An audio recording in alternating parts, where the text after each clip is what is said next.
Aloha, beautiful lovelies, and welcome to today's video. So in today's video, I'm going over the top 10 things every new person should know before starting a candle business. So if that's what you're here for, then stay tuned for the video.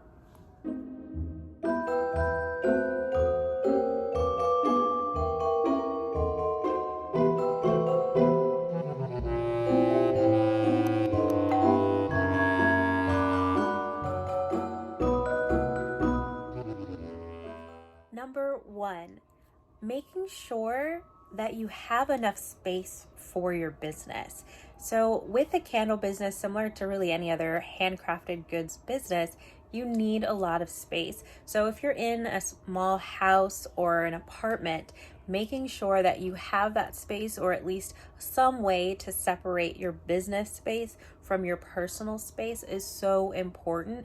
Otherwise, your business will definitely overrun your entire space. Even for me, I have a whole room that I can dedicate to my business, but because I'm splitting it amongst different things, it's still very, very tight in that space, and it can get junky very quickly and very fast, which makes me counterproductive to get stuff done. So really knowing how much space you're going to need for your business, and the answer is specifically for a candle business, it's a lot. You need a space to actually make your product. You need a space where your product can cure, a space for the finished goods to be stored. And if you're just starting off slow, it gives you some time to grow with it, but to support the manufacturing of your candles and your products in your current home, so it can get away from you really fast, and it can feel like it's pushing into the rest of your home and into your personal time, because frankly it is, and it does. Tip number two is honing in on your skills and really getting comfortable with the basics of candle making or soap making, whatever you're doing in your journey. Really getting comfortable with the basics of it, with the science behind it, with the math behind it, really that learning your ingredients, learning why you use different ingredients for candles or for soap or for body care, whatever you're into, whatever your business is. Really taking the time to learn and understand the basics of that business and what goes into that product is so important, because it then makes you a true expert for your clients and for your customers about your product. You can speak to your product more confidently because you know why you're using certain ingredients, and you have a reason and a purpose behind using certain ingredients. And then that by doing that, it also helps you understand more of your brand identity. So tip number three is remembering to track everything. So that's not just your inventory coming in, but also we're knowing that in our type of business, we are manufacturers. We're manufacturing a product that we are also selling direct to consumer. So really knowing and tracking your COGS, your finished product, in addition to the items that go into making that product. And they should get tracked, and they really should be tracked separately, because there are different things that the government looks at and will tax you on based off of whether it's in a finished good state or if it's still a raw material. So really having something good for that.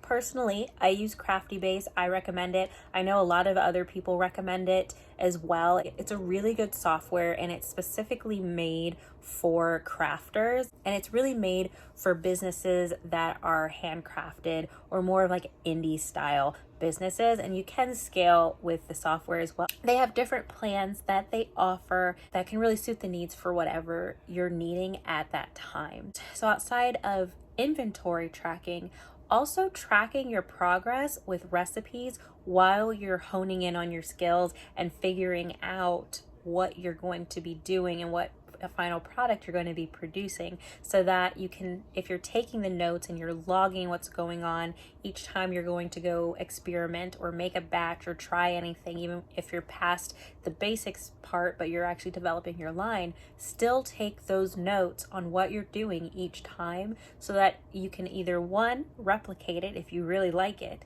or two, know how to avoid it if you're finding that you're hitting the same issue over and over again. If you have your notes, you can go back through them and really be able to hone in on what the root cause is for that issue, or at least give you a good basis point of where you can start looking. Tip number 4 is don't be scared to try printing your own labels and creating your own dust covers and literature at home. It's not as daunting or cost consuming as you might think. There are really good basic and easy ways to do that. I actually have a video that I just put out on how I make my dust covers and design my dust covers in Canva. I'll link that video up here, and I'll be coming out with a video shortly on how I actually cut out my dust covers and labels with my Cricut machine at home. But it's definitely approachable, and there's different aspects of how you can go about it. You can design it yourself and then potentially just send it off to a print and ship for inexpensively, like to Walmart or Walgreens photo center, to get your literature printed, where it's still fairly cost effective, where you can do it all in-house at home. It's really however ambitious you are to do it. If you're looking for that push and permission to try it yourself at home, this is it. Give it a shot.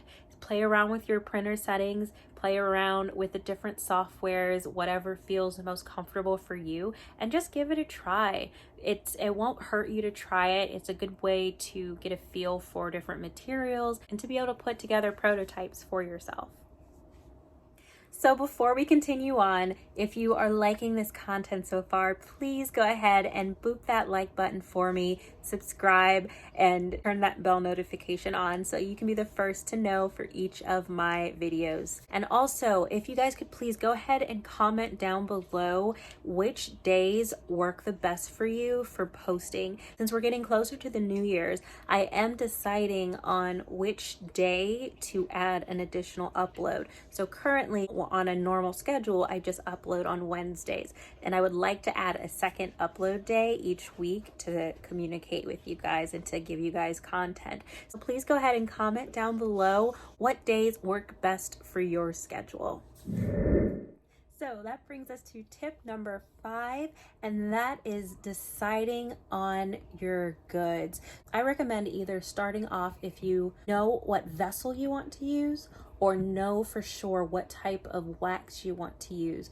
Those are the two main things I recommend starting with first, because if you have those two decided on, you can start using the formulas. Like I did a candle math video, which I'll link as well, but you can use those two variables as a really good starting point to give you a base for where you can go for your testing, which groups that will suit you best, where it can focus specifically on the wax that you're using, because each wax is a bit different in how you handle it, as well as the temperatures that you want to use for it. So it gives you a really good idea of where to start, and it can help you connect with people that might be having similar problems or have had similar problems in the past and have already worked through it. So starting with those two items will make a world of difference. And while you're starting there, I really recommend you limit the number of vessels and materials that you're working with starting out.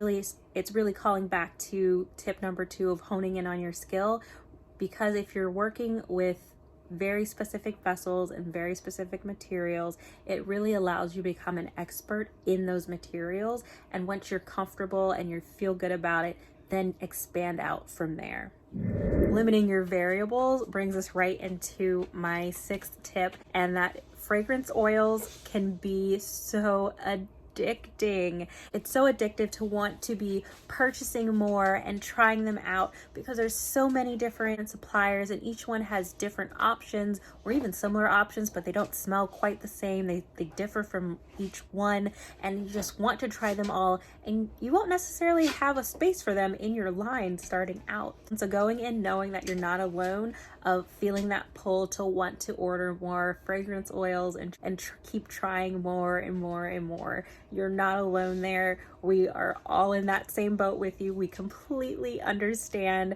It feels like you're always buying fragrance oil because you just like, it smells good and you're like, yeah, I gotta try that. I gotta figure out how to work that in somewhere.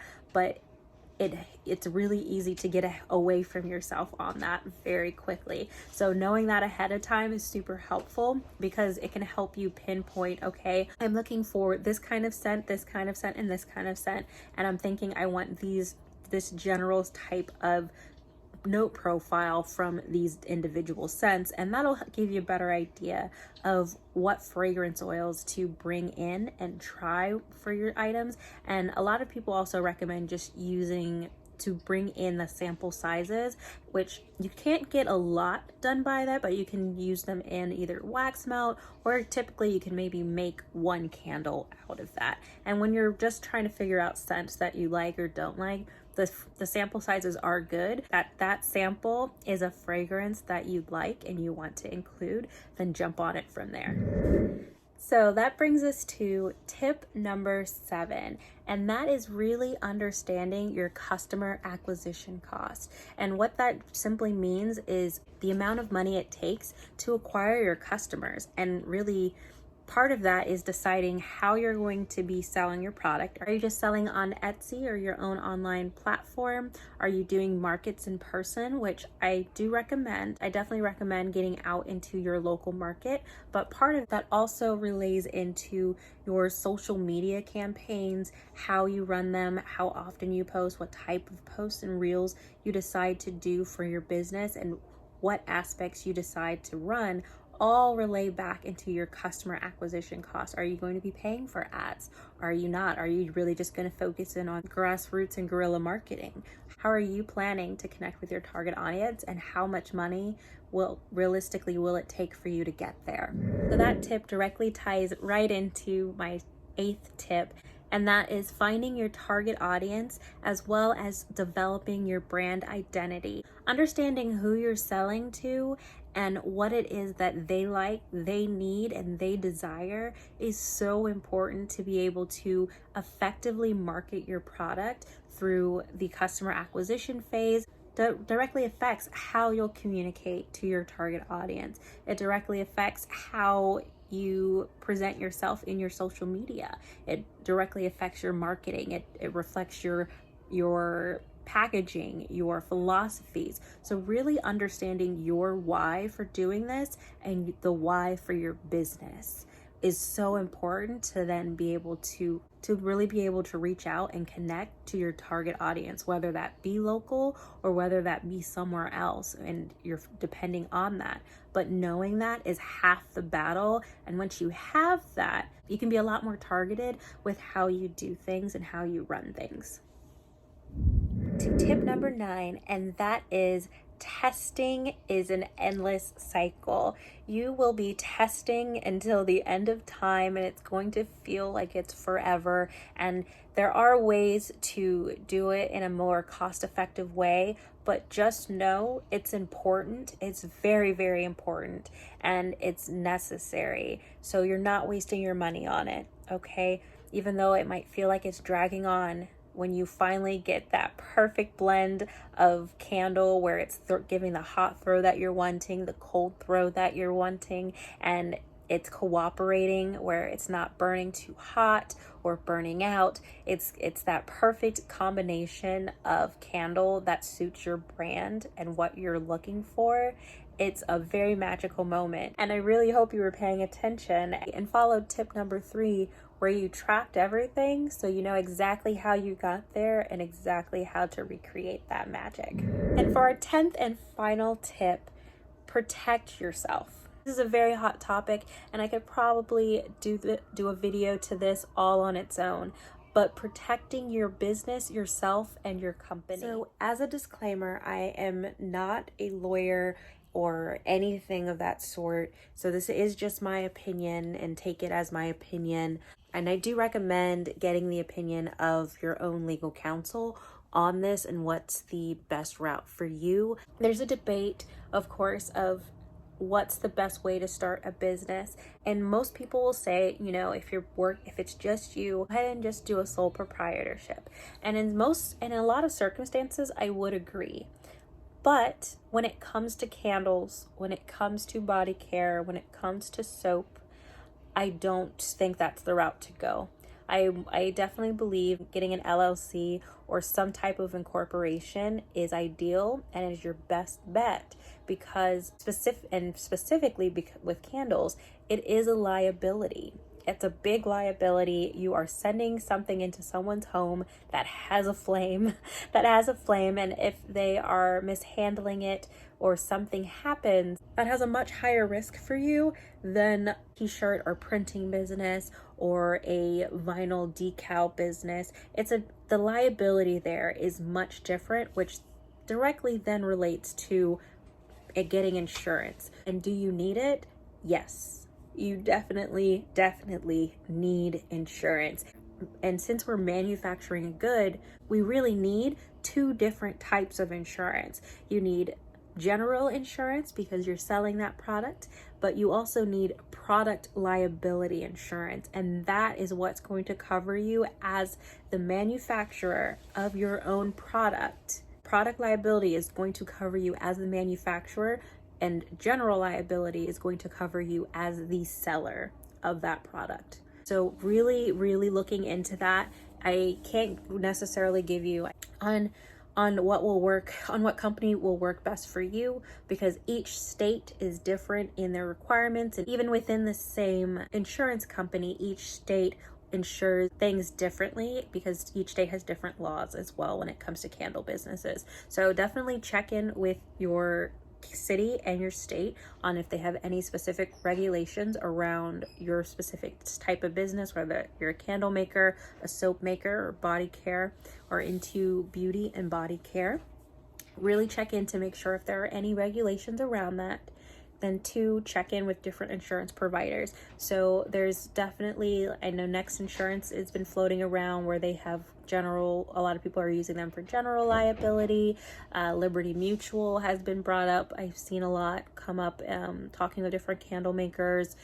For some states do offer general and product liability. And then of course, Indie Makers Network, they also have different options for insurance, specifically product liability, but each place comes with different stipulations, where if you're working with certain types of waxes or like gel waxes, different things like that, where you won't be able to get insured for those things. So really be transparent and open with your insurance provider to make sure that you're fully covered. That is not the time to omit items. You want to make sure that they know the products that you're using, what type of products you're planning on selling, whether they are crystal candles or a candle that has additives to it, or massage candles. I've seen those come up before as well, where they can be difficult to get insured. Really making sure you're honest about it, because if you're not and an incident occurs, then you won't be covered, and you've been paying for insurance that doesn't cover you. So that really doesn't help you further your business and to protect your business and your assets. So those are my 10 tips that I wish I knew before starting my candle business for newbies, and I'll see you guys later. Bye.